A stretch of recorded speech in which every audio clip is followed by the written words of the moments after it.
Coming up on today's edition of Locked On Eagles, we continue our rankings for the 2022 NFL Draft. This time, we're going into the trenches with the offensive line and the defensive line.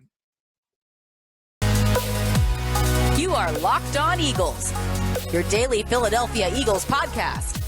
Part of the Locked On Podcast Network, your team every day.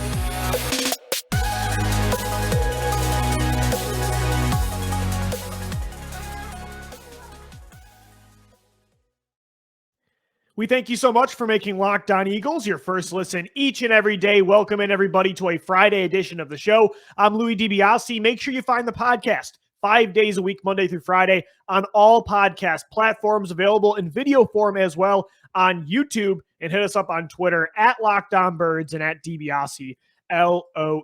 As I said today, we are getting into the trenches as we continue our prospect rankings. So for Monday, we did Mock Draft Monday. Tuesday, we did running back and tight end. We did quarterback, last Friday with Thor Nystrom of NBC Sports Edge. And then we did wide receiver Wednesday.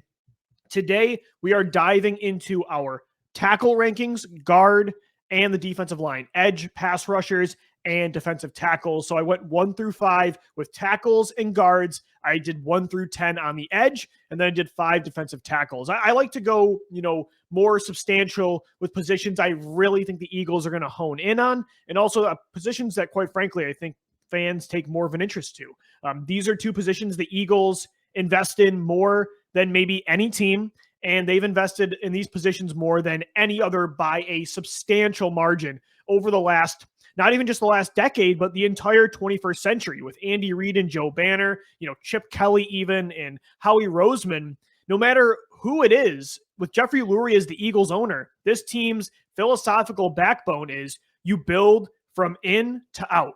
The offensive and defensive line and quarterback, nothing means more than those positions, even to the point where they will neglect other spots, or maybe not say neglect, but they're going to force finding other positions like corner and safety and linebacker deeper in the draft, with Band-Aid signings, free agency, trades, because they believe so much in having long-term stability on the lines. I mean, you look at the last 22 drafts, the start of the 21st century, 80 to 90% of those picks in the first 2 rounds have been on the offensive or defensive line. I mean, heck, Howie Roseman has only taken a safety or a cornerback in the first 2 rounds 3 times since 2010. And linebacker, there's only been one other instance, 2012 with Michael Kendricks. And again, I think that it's the right philosophy to believe in the offensive and defensive line more than anything outside of quarterback. It's the main reason, I think, outside of quarterback, that you won a Super Bowl in 2017. I mean, that offensive line in 2017 was incredible, as was the defensive line. So you've been confirmed to be right in this philosophical belief. I think they go a little bit overboard sometimes and neglect other positions a little bit too much, to an extreme where they don't even take a year to address those other spots early in the draft. But this is what this team does. And even this year, if they take a corner or a safety or a linebacker or a receiver with one of those first 3 picks in the first 2 rounds, I can guarantee you one of those other picks is going to be a lineman. It might not be the first 2 picks in the first round. Heck, that might be receiver and corner, receiver and safety, maybe even linebacker, Devin Lloyd, Nakobe Dean. But I guarantee you, if those 2 picks aren't a lineman, the 51st overall pick is going to be. The trenches is what this team does. But I will say at the same time, I know the Eagles love the trenches, but they should not be taking an offensive lineman in the first round. Defensive line, okay. Like, I'm in on an edge, especially if somebody like Jermaine Johnson fell, or even if you want to talk yourself into David Ajabo still and wait a year off that torn Achilles. You trade down from pick 18 and take Ajabo at the end of day 1. Like, I would understand it. I would understand completely if Jordan Davis was on the board and you took a defensive tackle. I do think that there is a short-term and long-term need at those positions, not as much as other spots on defense, but it would make sense. When it comes to the offensive line, though, again, I wouldn't do it, especially not a tackle. Like Jordan Mailata, you have Lane Johnson. Those two are entrenched for years to come as your long-term tackles. Lane Johnson has showed no signs of slowing down.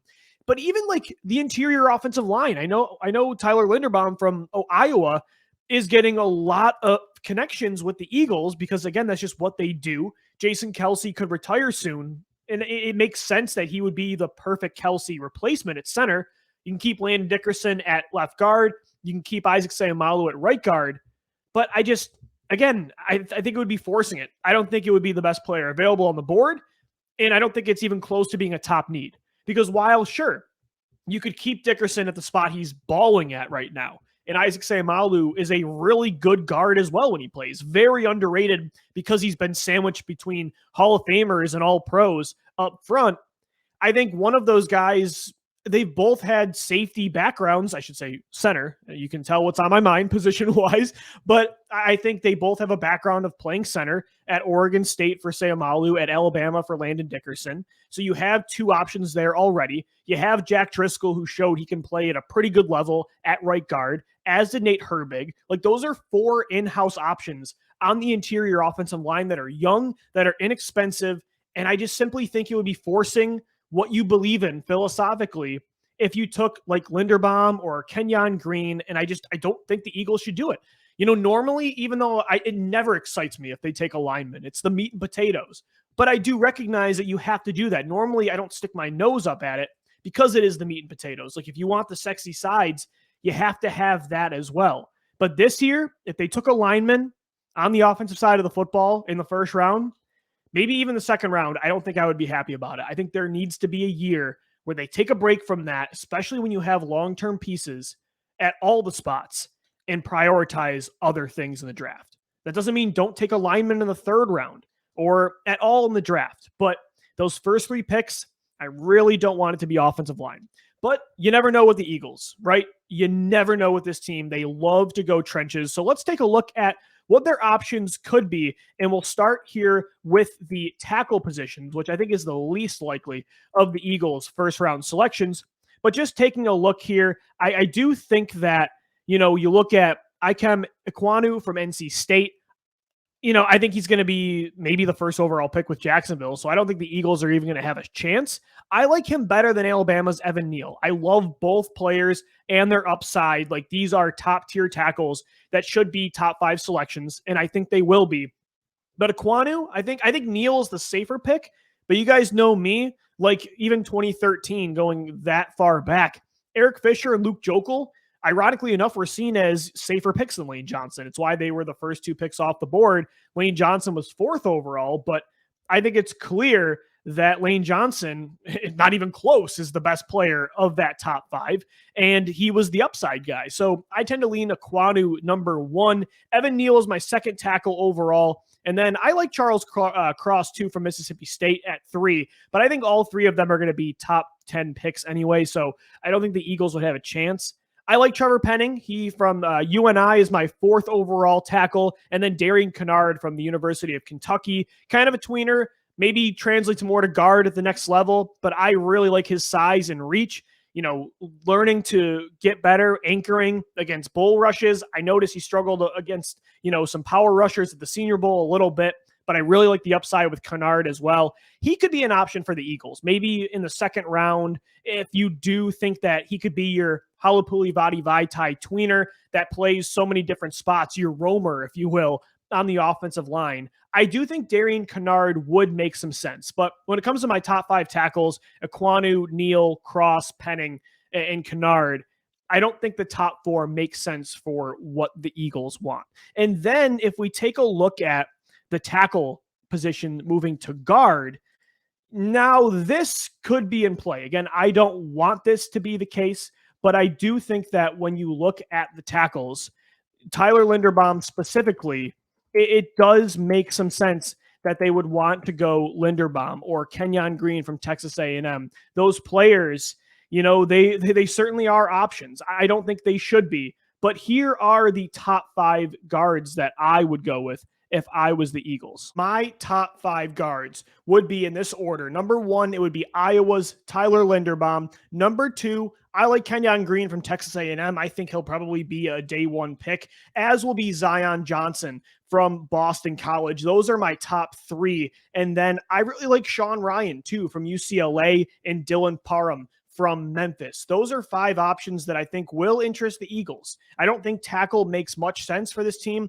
I don't love the interior offensive line either, but if there were going to be some options, maybe even at 18 specifically, I think you're looking at Linderbaum, Zion Johnson and Kenyon Green. Again, I like Kenyon Green a little bit better than Zion Johnson. My co-host, Gino Camilleri, he likes Johnson a little more than Green, but Linderbaum, Green, and Johnson, keep an eye on those players. If the Eagles are going to go with an offensive lineman in the first round, I would all but guarantee it would be one of those players. But if not, again, I mentioned, Darian Kennard in the second round if they want to go offensive line depth later. I do think, when it comes to guard depth, Sean Ryan, Dylan Parham from Memphis, those are some options as well if they want to wait until day 2. Let's get into, coming up next, the defensive line.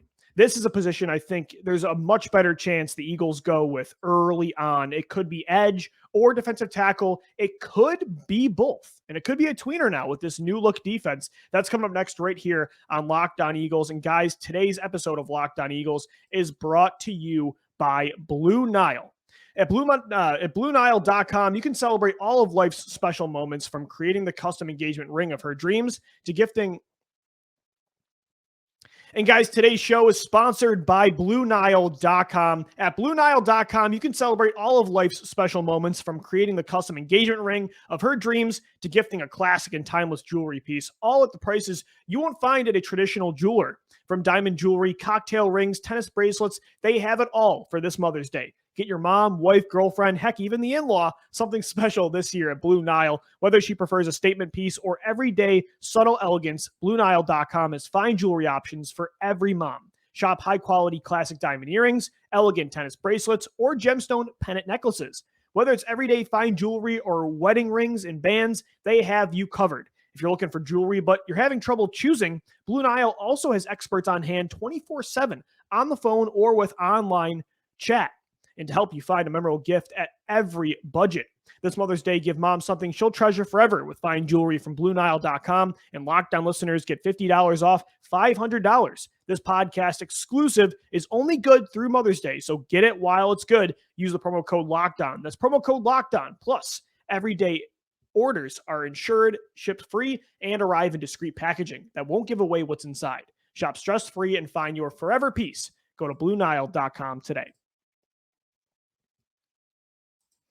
All right, Eagles fans, Louie DiBiase joining you on this Friday edition of the show, previewing the trenches, the offensive and defensive line. For sure, the offensive line, I would say, is less likely to be a first-round selection, maybe even the second round, considering what they have up front at all 5 spots, both short-term and long-term. But with the Eagles, especially on the interior right now, with Jason Kelce's retirement at any moment, probably after the 2022 season, if Tyler Linderbaum went off the board, I really wouldn't be too surprised. So you never know. But I do think the defensive line is the spot to take a closer look at with those top picks. And I think there are some really good options. And I think, too, when it comes to depth, in the bottom half of the first round, the second round, I think the Eagles, kind of like the offensive line, would be better off waiting. And something that bothers me, by the way, when it comes to fans and media analysts alike that discuss the Eagles' need, discussing what they have on the edge at defensive end, on defense as a whole, defensive tackle too, and what their mindset should be at the position heading into the draft. It seems like a lot of time people just are not including Hassan Riddick when discussing, again, what the Eagles have for pass rushers. And while, sure, you could definitely use pass rushers behind Josh Sweat and Hassan Riddick, you've got no idea what Brandon Graham has left in his 30s, coming off a torn Achilles. You don't want to bank on that long term. We'll see if he can, still be a rotational defensive end 3 or 4 for a couple more years. Derek Barnett's on a 2-year deal. You're locked in really only for this year. I doubt he's going to take any next step in year 5 now, year 6. So I can't see year 6. I can't see that happening. So, yeah, I mean, if David Ajabo is available, or let's say, Kayvon Thibodeaux or Jermaine Johnson or Travon Walker, Arnold Ebiketie fell down the board in round 1 or 2, yeah, 100% you should consider that position. But what bothers me is some people are saying like they only have one young edge on at least a 2+ year contract, talking about Josh Sweat. Like, I know Hassan Riddick isn't technically a defensive end, but the NFL doesn't have traditional defensive ends anymore, or outside linebackers, defensive tackle. Like, it's just not how it works anymore. everybody, it's so much more complex and not black and white. And Hassan Riddick is one of your top edge rushers. Like, yeah, again, he's technically a linebacker, and there will be times that he drops back into space and he's out there with 5 other defensive linemen, right? And he's the 6th guy on the edge or roaming around, maybe blitzing through the A gap or B gap. But as Nick Sirianni said in a press conference a month ago, Hassan Riddick was paid by the Eagles to rush the quarterback. Like, he's an edge rusher. 99% of the time, he's going to be one of your 4 primary rushers. So to exclude him from this conversation and say, like, the Eagles need one badly because they only have Josh Sweat for more than a year is just not true. Like, yes, again, I'm still in on an edge if one falls. Again, I don't think, though, it's going to be good value after, let's say, Walker or Thibodeaux or Johnson. Like, I don't love the idea of George Karlaftis in the first round. Maybe even Arnold Ebiketie at like 15 or 18, maybe 18, I could see. But or a Jabo, I would want to wait a little later because, again, I think with Sweat and Riddick, those are 2 long-term foundation pieces you have on the edge as pass rushers. So, again, I agree that they need one to a certain degree, but not as much as others because others are not including Hassan Riddick. And I think that's too tunnel vision, black and white, old school thinking of, oh, he's a linebacker. So, and to think that, he's going to be one of 6 linemen every single snap. And maybe he's more of a traditional linebacker than people are saying. Like, I don't think people realize how few times he's going to be in space. Like, he's going to get after the quarterback. His job is to get behind the line of scrimmage, not go beyond it, not go farther back. So I think edge is in play, but maybe not as much as some others because of the presence of Hassan Riddick, who they paid big time in free agency this year. But again, it is on the table, and especially in day 2, this is a really deep class, and I think the Eagles could wait and still get some really good players. Let's take a look at my top 10 edge rushers for the 2022 NFL Draft. Number 1, I have Aidan Hutchinson from Michigan. And that might surprise people considering what I like in prospects. I'm fighting my urge and belief in certain looking prospects. You guys know I love the long, explosive, fast, upside player. Even if they're a little more raw, I'm willing to take a chance on that guy over the motor, high effort, high ceiling player. And Aidan Hutchinson, it's not fair to put him in that box. Like, I don't think he's as physically gifted as Jermaine Johnson. He doesn't have the same get off as Kayvon Thibodeaux or, Travon Walker, a Nick Bonito, right, as a pure speed rusher all over the formation. But man, his hand usage is, again, he's not the player I love, but I can't deny how good he is and that he is the best of this class for other reasons that I, tend to prefer a certain style. His hand usage is superb. His counters, when he doesn't initially win or the offensive lineman beats him to contact, his power, his bend. He played all over the formation at defensive tackle, stand up on the outside. He's a complete product, and I think he's going to be the first overall pick likely to the Jacksonville Jaguars. One of my top 2 in these rankings, Ikem Ekwonu or Hutchinson, will probably be that top pick. Where I differ with Gino, he has Kayvon Thibodeaux, shocker, the Oregon fan, has him at number 2, but I have Florida State edge rusher Jermaine Johnson. He's my favorite prospect of this group, the length, the speed, the power. He's so violent, and you could feel at the Senior Bowl, I wasn't impressed with anybody more live watching him up close than Johnson. The high energy, the violence, the power, and he hasn't even scratched the surface yet of what he can be. The way he can set the edge, by the way, against the run-2 screen game, it is really hard to get around Johnson. I've said it before. I just feel like he's going to be the heartbeat of a defense for a long time, and I think he's going to be a top 10 pick. The guy the Eagles could have a chance at is Kayvon Thibodeaux. I think if one guy, and it's because of the narrative about his effort and people are nervous about that, I tend to stay away from effort and talking about things like that since I don't know what happens behind closed doors. I think the bigger improvement on the field he needs is to develop more counters. But because of some of those things, I think Thibodeaux is the one edge rusher in this top tier that has a chance of falling to the Eagles. And I'm banking on that get-off speed and that power. It's absolutely absurd. Traits. I would risk it with Thibodeaux. He's my top 3 edge rusher. And then Georgia edge Travon Walker at 4. Like, that's where the cutoff is to me in tier 1 for edge rushers. Like Walker, another guy that played everywhere at Georgia, inside, outside, he could drop back into space. There's a reason suddenly he's getting crazy hype about potentially being the top pick to Jacksonville, and if not, being a top 5 pick. I mean, talk about somebody that thrived off offseason hype more than most, and his stock soared. It's two of the guys in this tier in the entire draft, not just on the edge, Jermaine Johnson and Travon Walker. A guy, by the way, that's not getting enough love is my number 5 edge rusher here. It's Penn State's Arnold Ebiketie. This guy, talk about physical traits. If you can get him, okay, I will say, I said after Walker or Thibodeaux that it probably wouldn't be good value for the Eagles to go edge in the first round unless you traded down for David Ojabo. Arnold Ebiketie, I would trade down for him, or I'd be comfortable taking him at 18. Listen to some of these stats from Ebiketie. Only 19% of his career pressures went unblocked. That's pretty impressive considering you look at other guys in this class. Travon Walker, his career pressures that went unblocked, 49%. Jermaine Johnson, 35%. Drake Jackson from USC, my number 10 edge rusher in this class, going to be a likely first or second round pick, 39%. Even Thibodeaux and Hutchinson, they were at 25%. He also, Ebiketie was money on 3rd and 4+, the money down. Pass rushing situations when you need to get to the quarterback, 31% of his pressures came in that situation on 3rd and 4+. For our Eagles fans out there that are also Nittany Lions fans, I want your pass rusher, Arnold Ebiketie. Between Ebiketie, Jaquan Brisker, Jahan Dotson, get me one of these Penn State guys. Even Jesse Luketa later on is a good value pass rusher later on, maybe in the 3rd or 4th round. And then David Ojabo, I know he tore his Achilles, but he still is talented enough and has enough upside for me to put him at number 6. And the only reason I wouldn't put him higher, if he was healthy, he'd probably be higher than Ebiketie, maybe even over Walker or Thibodeaux. It'd be pretty close. I really like Ojabo's game.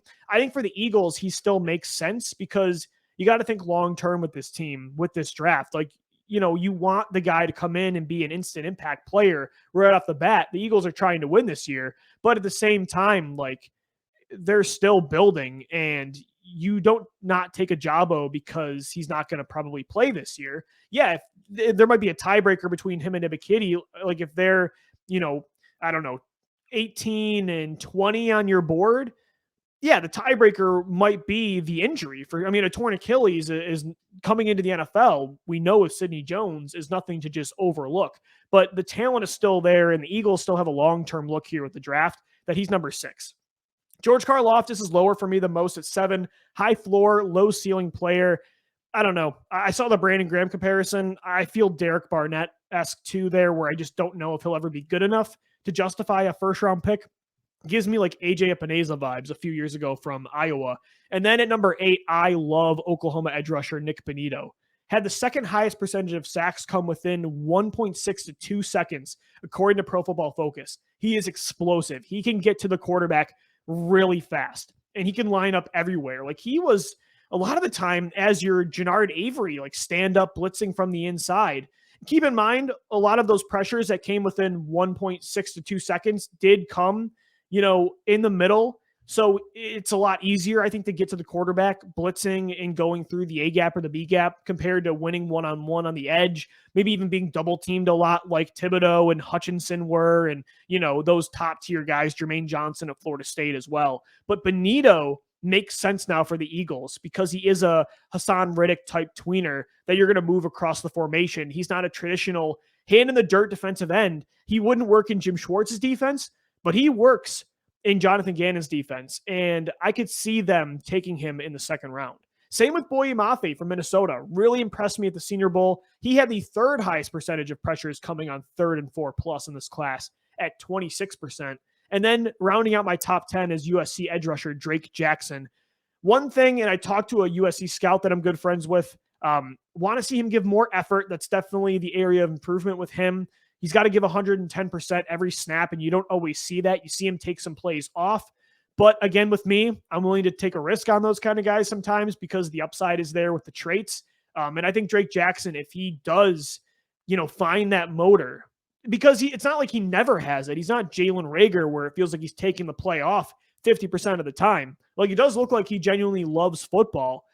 If he really puts that together, though, he could be a steal on day 2. if he reaches his ceiling. Like he's that talented. I'm comfortable. Some might see it as a risk in the first 2 rounds, but again, you guys know me. That's the kind of player that I like with Drake Jackson, and I would be okay with him at 51 overall.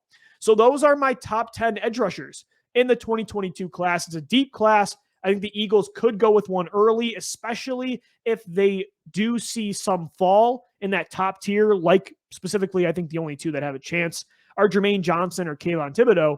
But if not, I mean, you heard me, like Ajabo, Ebiketie, George Karlaftis, Nick Bonino, Boye Mafe, Drake Jackson. Didn't even mention Joshua Pascal from Kentucky, who I really like as a, interior defensive line, edge rusher kind of tweener.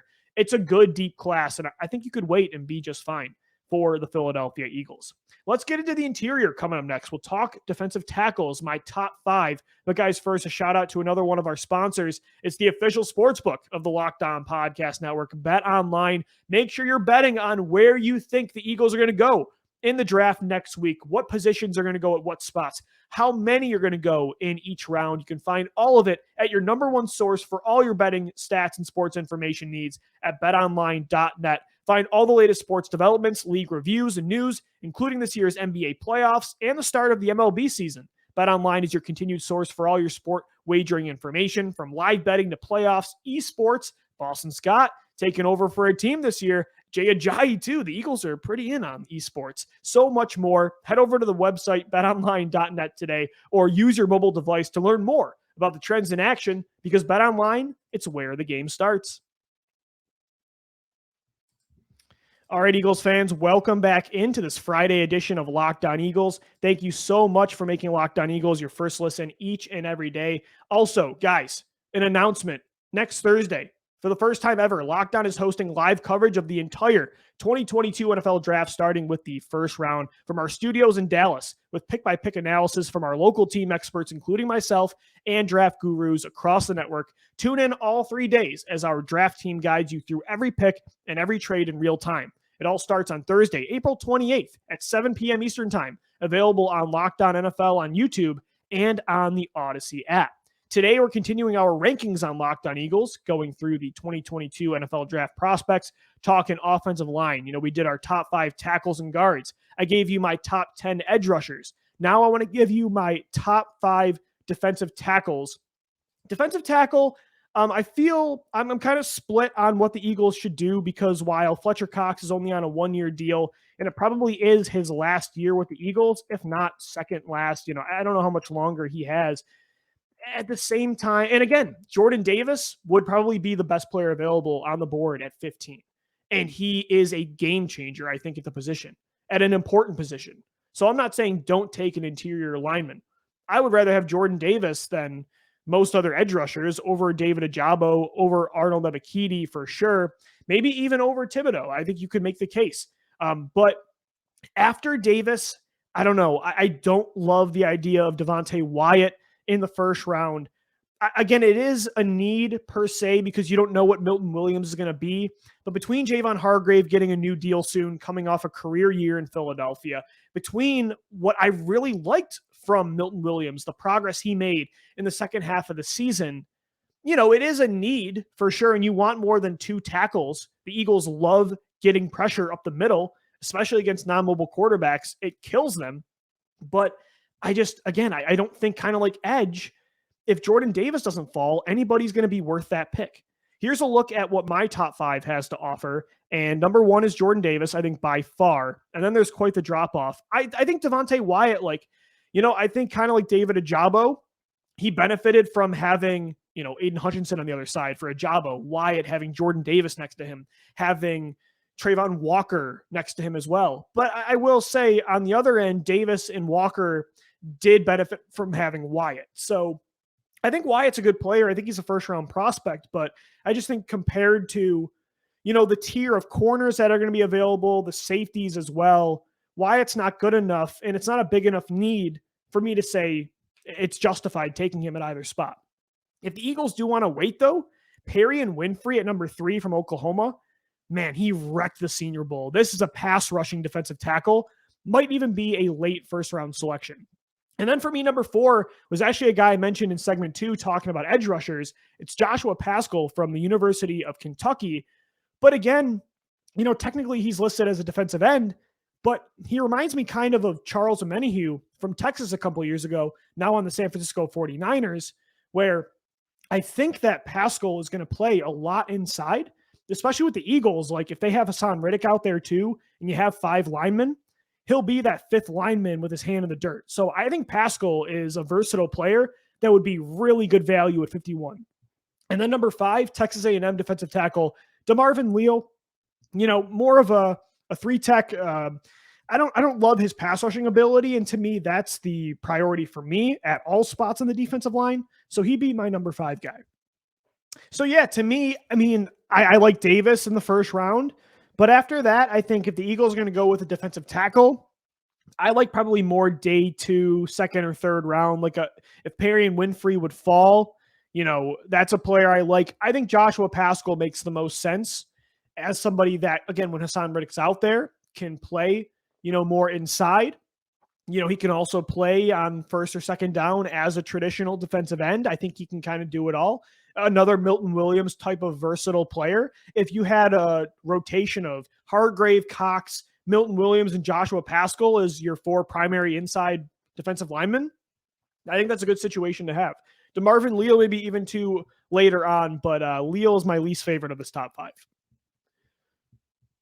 All right, guys, that's going to do it for today's edition of Locked On Eagles. Thank you so much for tuning in. Make sure Locked On Eagles is your first listen each and every day. Available 5 days a week on all podcast platforms, Monday through Friday in video form as well on YouTube. And hit us up on Twitter at Locked On Birds, at DiBiase LOE.